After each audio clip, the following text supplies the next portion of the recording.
Pak Jokowi yang saya hormati dan yang saya banggakan, kita paham dan kita mengerti bahwa tugas pemerintah utama adalah melindungi segenap tumpah darah bangsa kita.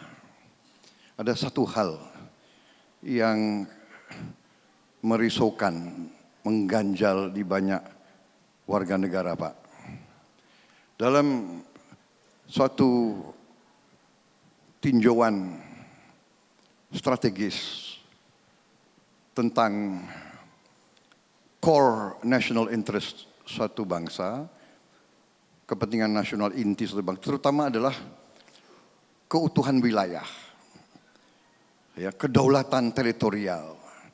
Dalam pandangan itu, secara strategis pertahanan keamanan, sedikit negara di dunia yang mengizinkan pelabuhan-pelabuhan dan lapangan-lapangan terbang, bandara-bandara dioperate oleh pihak asing.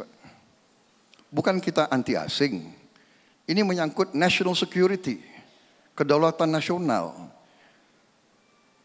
Kami khawatir kalau semua pelabuhan dan bandara dioperate oleh perusahaan asing, suatu saat kepentingan nasional kita tidak cocok, bisa ditutup, Pak, saluran nafas kita. Pelabuhan dan bandara adalah saluran nafas suatu bangsa. Kami di tentara dilatih untuk mengamankan objek vital strategis. Dan dalam setiap latihan perang, sasarannya selalu objek vital. Apakah itu pelabuhan, bandara, atau stasiun kereta api, atau persimpangan jalan. Tapi pemerintah Bapak terlalu banyak mengizinkan perusahaan asing. Terima kasih Bapak Prabowo Subianto, waktunya sudah habis. Silakan Bapak Joko Widodo untuk menjawab. Waktunya masih sama Bapak, 2 menit. Kami persilahkan. Saya melihat Pak Prabowo ini terlalu sangat khawatir dengan sebetulnya negara lain juga melakukan. Karena anggaran kita yang terbatas, tentu saja kita mengundang investasi untuk berinvestasi di Indonesia. Tetapi dalam hal, sekali lagi, dalam hal menyangkut kedaulatan, tidak akan kita berikan 1 senti pun kedaulatan kita kepada negara lain. Tetapi ini adalah sesuatu yang berbeda. Ini adalah investasi yang itu dilakukan oleh perusahaan, bukan oleh sebuah negara. Oleh sebab itu, negara-negara lain juga semuanya melakukan itu dan tidak pernah ada masalah. Saya tidak, untuk hal-hal yang tentu saja, untuk hal yang sangat strategis, misalnya yang berkaitan dengan pembangunan alutsista, nah itu kita mungkin harus lebih hati-hati. Atau yang berkaitan dengan radar udara, kita harus hati-hati. Atau yang berkaitan dengan radar maritim kita harus hati-hati. Tetapi kalau untuk bandara, pelabuhan, saya kira semua negara juga melakukan hal yang sama dan tidak ada masalah. Yang paling penting menurut saya pengelolaan itu kita ada di dalam. Manajemen kita ada di dalam. Manajemen kita mengendalikan. Bahwa itu berpartner, saya kira tidak, buat kami tidak ada masalah. Nyatanya, saya berikan contoh. Freeport bertahun-tahun, kita hanya dapat 9%, juga enggak ada masalah. Setelah kita ambil menjadi 51%, ya kita bisa ikut dalam mengelola tambang yang ada di. Baik, terima kasih Bapak Joko Widodo. Waktunya sudah habis. Silakan duduk kembali. Dan saya persilakan kepada Bapak Prabowo untuk menanggapi. Waktunya sama Bapak, 2 menit.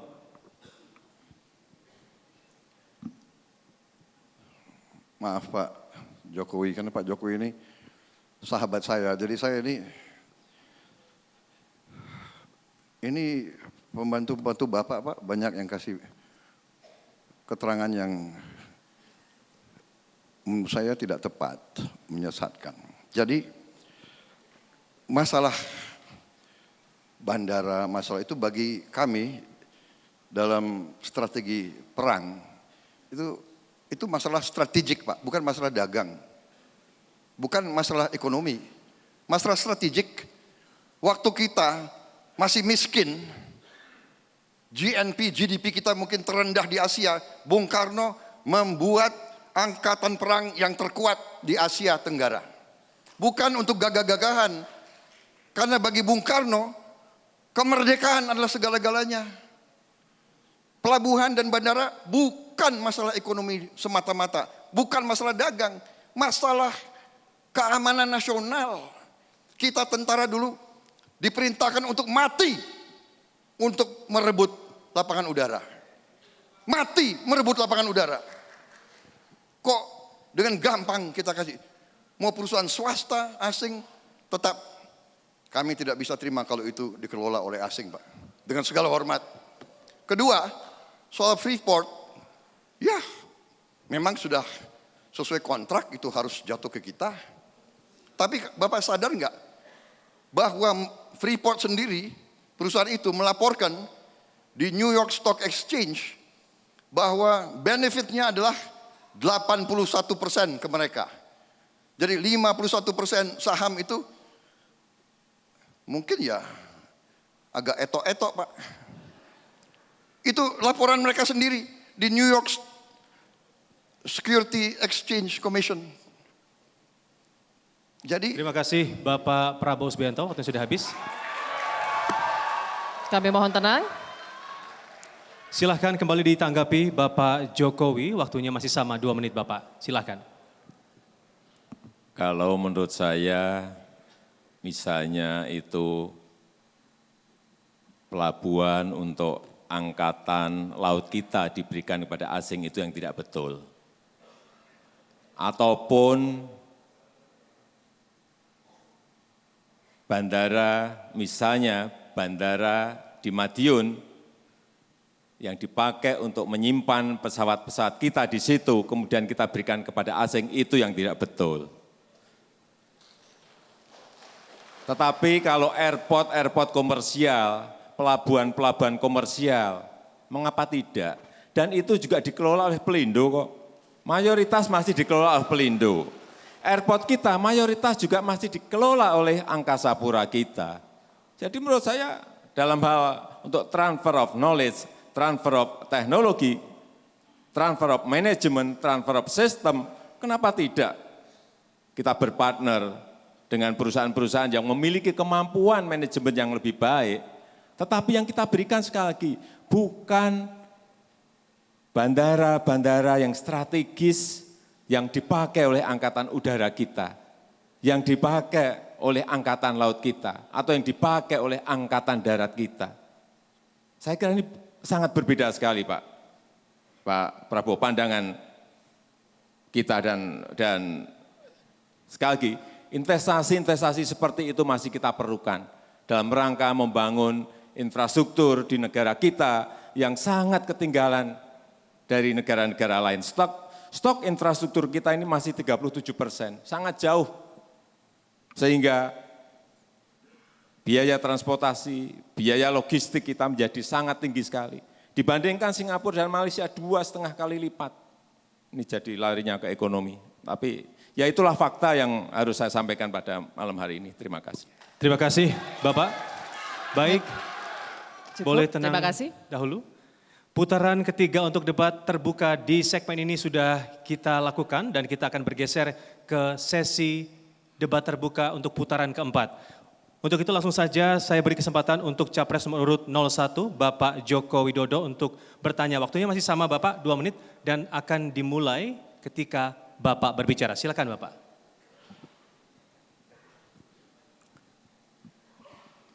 Ini bidang politik luar negeri. Pertanyaan saya, apa pandangan Bapak mengenai konflik di Rakhine State? Terima kasih.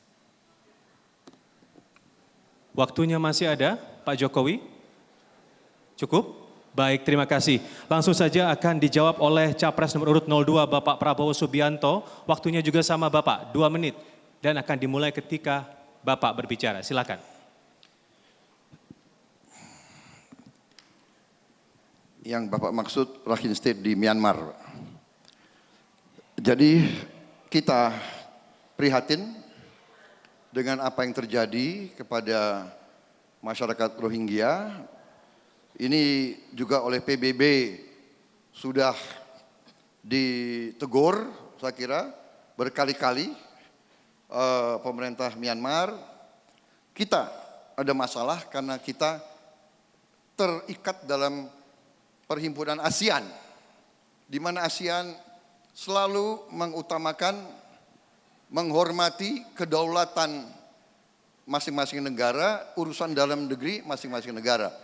Tetapi tentunya kalau PBB saja sudah menilai bahwa di situ ada kemungkinan genosida, genocide atau ethnic cleansing, saya kira ini menjadi masalah yang sangat-sangat mengusik kita.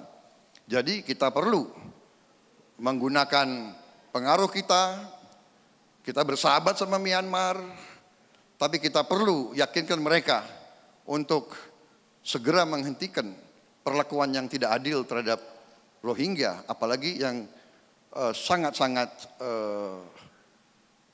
merupakan pelanggaran hak asasi yang luar biasa.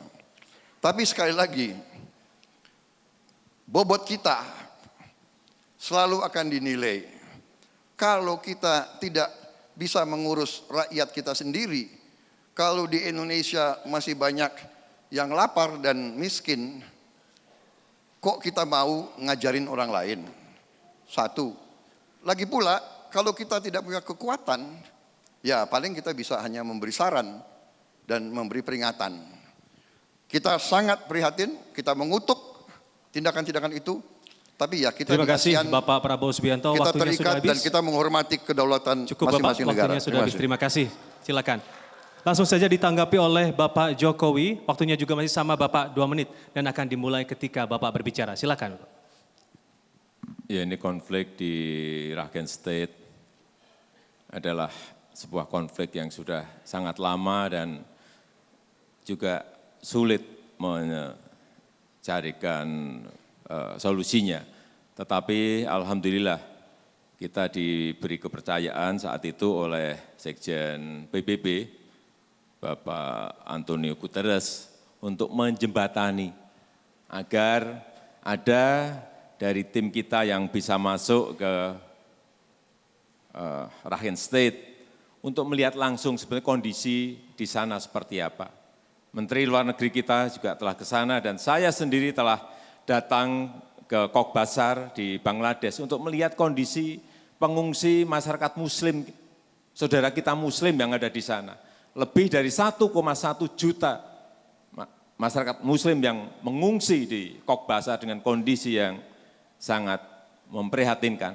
Itulah yang mungkin sudah 3 kali saya sampaikan di dalam forum ASEAN untuk kita bersama-sama anggota ASEAN ini memberikan bantuan, mencarikan solusi bagi saudara-saudara kita Muslim Rohingya yang ada di Cox's Bazar yang kita lihat kondisinya betul-betul hidup di tenda-tenda dan betul-betul sangat memprihatinkan. Dan alhamdulillah desakan kita, tekanan kita terhadap pemerintah Myanmar untuk segera menyelesaikan repatriasi di Cox's Bazar untuk kembali lagi ke Rakhine State itu mulai memberikan hasil, tetapi ke depan saya kira proses-proses menjembatani seperti inilah yang ingin kita perankan dalam rangka ikut dalam perdamaian dunia. Terima kasih, waktunya habis Bapak Jokowi. Silakan langsung ditanggapi Bapak Prabowo. Mohon tenang. Silakan langsung ditanggapi Bapak Prabowo, waktunya juga masih sama, 2 menit. Silakan Bapak.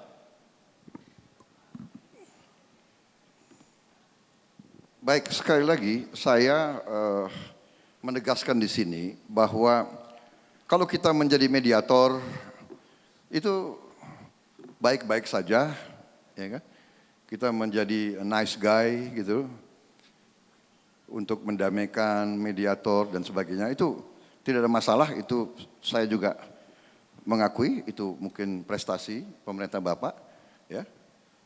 Tetapi saya kembali menganggap ada hal yang mungkin Bapak tidak merasakan, bahwa sebenarnya kita tidak terlalu dihormati, Pak, di luar Indonesia.